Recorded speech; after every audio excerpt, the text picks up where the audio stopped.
ফেভেল by Ralph Waldo Emerson. দেখো, to be honest, Ralph Emerson নিয়ে সেরম কিছু ইম্পর্টেন্ট বলার নেই।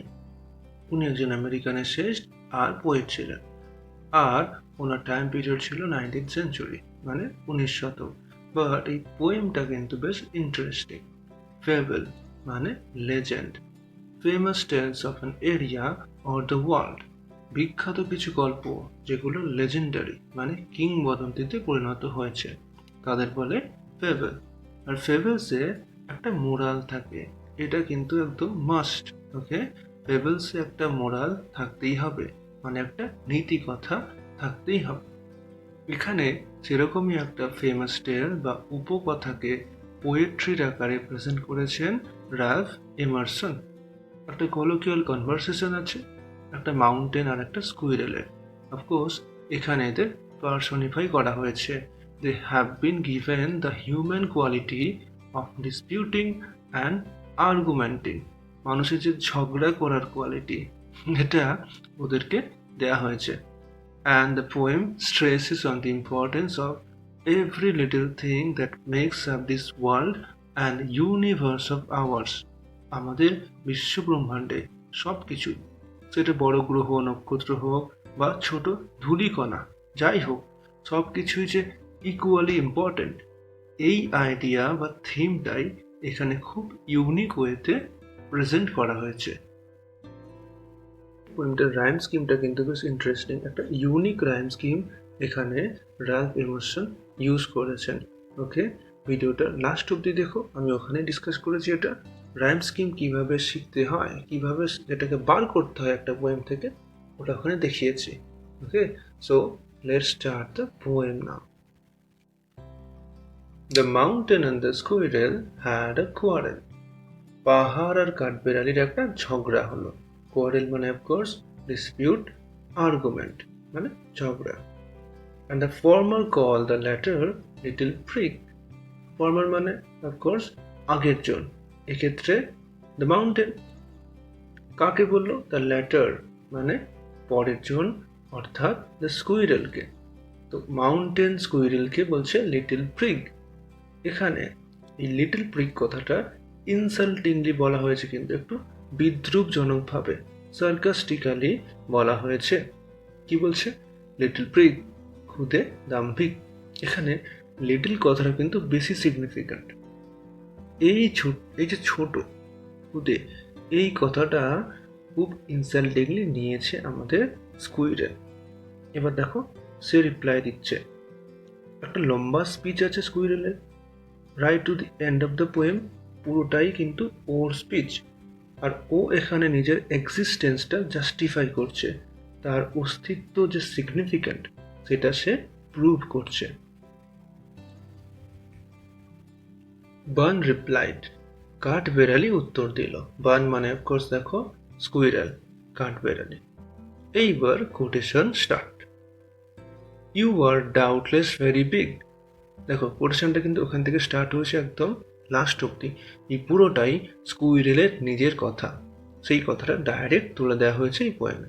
স্কুইরেল কি বলছে? তুমি নিঃসন্দেহে অনেক বড়। ডাউটলেস, ডাউট মানে সন্দেহ, ডাউটলেস মানে অফকোর্স তাহলে নিঃসন্দেহে। But all sorts of things and weather must be taken in together to make up a year and a sphere. কিন্তু সব রকম বস্তু এবং আবহাওয়া, দেখো অল সোর্স মানে সব রকম বস্তু এবং আবহাওয়া একসাথে নিয়েই, এই যে must be taken in together, একসাথে নিয়েই, একত্রে মিলিত হয়েই কি সৃষ্টি হয়? একটা ইয়ার, একটা বছর, আর একটা স্ফিয়ার। স্ফিয়ার মানে গ্লোব। ওকে, দেখবে জিওগ্রাফি ল্যাবে দেখেছো গ্লোব কীরকম হয়। এই ক্ষেত্রে কিন্তু অ্যাকচুয়ালি স্পেসিফিক্যালি যদি বলা হয়, এই ক্ষেত্রে স্পিয়ার মানে অ্যাটমসফিয়ার, এনভায়রনমেন্ট। ওকে, পরিবেশ। তাহলে কি বলা হলো? সব রকম বস্তু এবং আবহাওয়া নিয়েই একটা বছর হয় আর একটা পরিবেশ হয়। এটা একদম ঠিক কথা, রাইট? শুধু সামার দিয়ে ইয়ার হয় না, তাই তো? সামার, স্প্রিং, উইন্টার সব থাকে ইকুয়ালি। একটা পরিবেশ গড়ে তুলতে কি চাই? সব কিছু, গাছ, ছোট ছোট প্রাণী, এমনকি ব্যাকটেরিয়া, জীবাণু, সব কিছু ইকুয়ালি সিগনিফিক্যান্ট। আমাদের ইকোসিস্টেমে যে সাইকেল আছে, জীবচক্র, সেখানে দেখবে একটা কিছু যদি চেঞ্জ হয় তাহলে পুরো সিস্টেমটার প্রবলেম হয়, right? So every little thing or being is vital to our system. এবার দেখা যাক কি বলছে। And I think it no disgrace to occupy my place. কি বলছে এখানে? আমার নিজের স্থানে থাকাটা আমি লজ্জার মনে করি না। দেখো, অকুপাই করা মানে কি? কোনো জায়গা দখল করে থাকা। এই ক্ষেত্রে স্কুইরেল কিন্তু বেশ প্রাউডলি এটা ডিক্লেয়ার করছে। সে he is not embarrassed, he is not disgraced. Disgrace মানে অফকোর্স লজ্জা। সে তার নিজের জায়গায় থাকাটা লজ্জার মনে করে না। Okay, he is very happy with himself, he is very proud to be himself. If I am not so large as you, you are not so small as I, and not half so spry.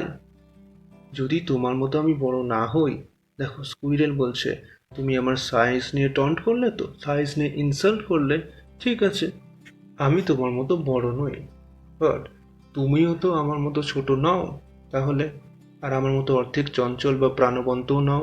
দেখো spry কথাটা, spry মানে চঞ্চল বা প্রাণবন্ত, active. ওকে, just একটা জায়গাতেই স্থির থাকো অলসভাবে, তাহলে সেটা কি হবে? মানে আমি যেমন তোমার মতো নই, তুমিও কিন্তু আমার মতো নও। I will not deny you make a very pretty squirrel track.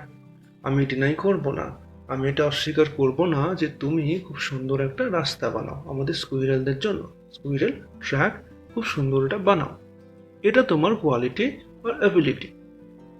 Talents differ, all is well and wisely put.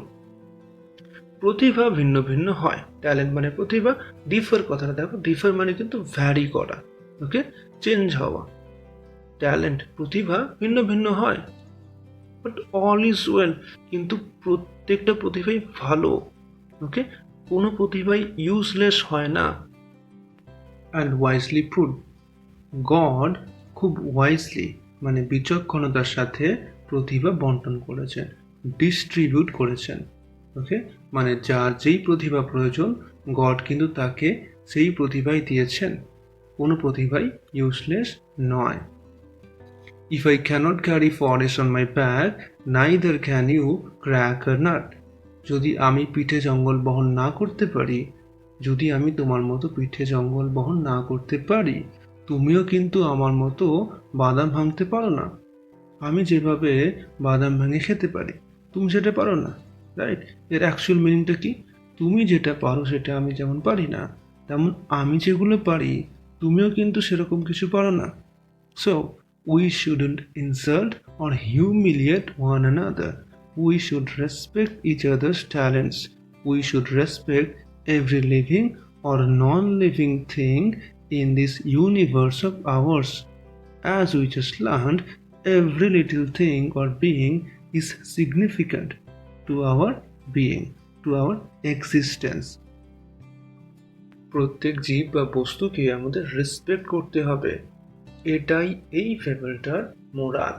এই যে ফেবলটা পড়লাম, এই যে একটা লেজেন্ডারি টেল, একটা গল্প, এই গল্পটার মোরাল বা নীতি কথাটা কি?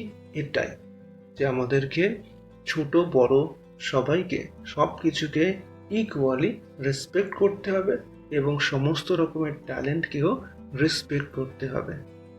জাস্ট স্টাডি, জাস্ট পড়াশোনাটাকেই শুধু রেসপেক্ট দিলে হবে না। ওকে, স্পোর্টস, মিউজিক, আর্টস, এখন কত কিছু ফিল্ডস আছে, রাইট? যে কোনো ফিল্ডেই যদি কেউ এক্সেল করতে পারে, তো সেটা তার ট্যালেন্ট, সেটা তার পারসিউ করা উচিত। জাস্ট একাডেমিক দিয়ে কিন্তু এখন থেমে থাকলে চলবে না। ওকে, এই থিঙ্কিংগুলোই কিন্তু আমাদের সোসাইটিতে আস্তে আস্তে আনতে হবে, যে শুধু একাডেমিকটা সব না। একাডেমিক অফকোর্স একটা মিনিমাম একাডেমিক চাই, একটা মিনিমাম তার লিটারেসি চাই, বাট সে যদি অন্য ফিল্ডে এক্সেল করতে পারে, তাকে কিন্তু সেই ফিল্ডেই এনকারেজ করা উচিত। এইখান থেকে কিন্তু আমরা এই মোরালটাই পাচ্ছি।